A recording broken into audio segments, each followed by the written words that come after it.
So Sheffield Wednesday would like to bring in the striker next year.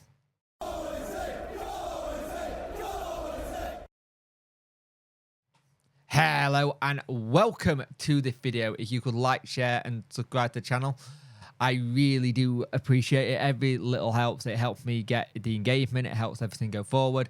And here's the thing. Sheffield Wednesday are having a really good time with Ugbo. Really are. Really good. He's starting to get the goals. He's coming into his own. He's been one of the better January signings we got. Let's be honest, all of them have been decent. Let's be fair. I won't lie, they've been very solid. Now, here's the thing for me. Well, apart from Pato, but not Pato, Pedersen. But we'll see with that one. But here's the thing. He is doing really well at Wednesday, and if we stay up, there's this thing. If we stay up and we can stay up, then great. But if we go down, you can imagine that maybe a move isn't on the cards if we go down. But you never know. Players are weird like that because some players will go, you know what, I've liked my time here. I'm going to stay here and play. I think you've got a little bit of the same with Pato, but I think Pato is also in the same mindset. But here's the thing that you've got with Ugbo. His team he currently plays for, Troyes, have not had a very good season so far at all. I think they got relegated last season from League 1, and they will probably likely need to get him off the books because it looks like they might go down again from League 2 because they're currently in 16th place, and that would normally see them safe. But this season, Forsyth will be relegated from League 2 due to reconfiguration of the football pyramid and the switch from 20 team to 18 in the second tier. So that means they could still go down. It means they currently sit 2 point clear of relegation zone to Champion National with 9 matches still to go.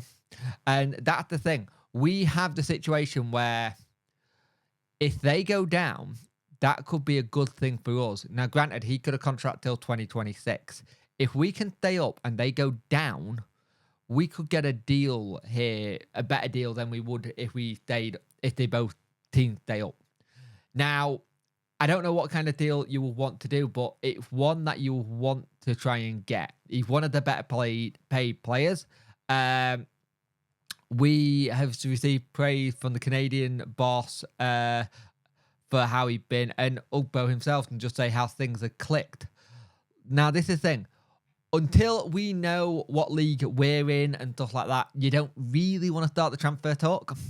You want to leave it a little bit and wait and see. But there is that situation where you start looking at things like this. Now, if we stay up and we can do it and start getting things set for next season, it's fantastic. April is going to be interesting along with everything to see where we are, where we're going to be, how it's all going to unfold, and it could be interesting.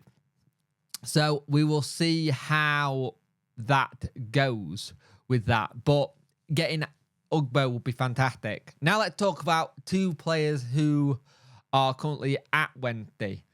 Yesterday, there were pictures from training ground put up, and you saw 2 familiar faces in the training situation, and that is Josh Windass and Callum Patterson. No word on Barry Bannon or Pato yet. That'll probably be tomorrow. I'm getting the press conference in tomorrow, and we'll see because we got game Friday.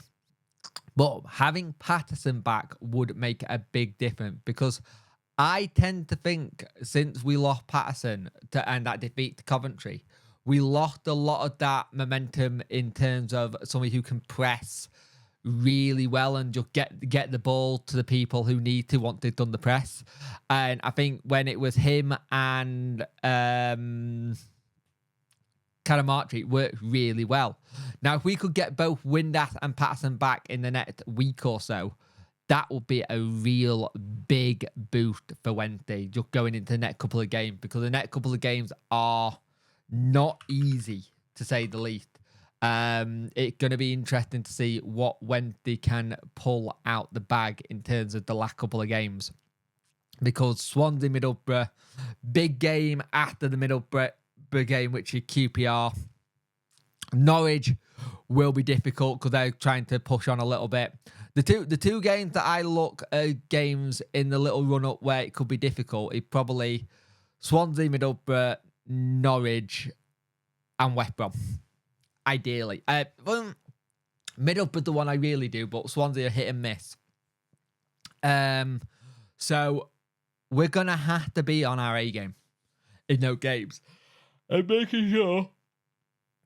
Excuse me. And making sure we got a fit Patterson and Windass into the fold will make a big, big difference. With Patterson, Daniel said it could be the end of March, start of April, which is great.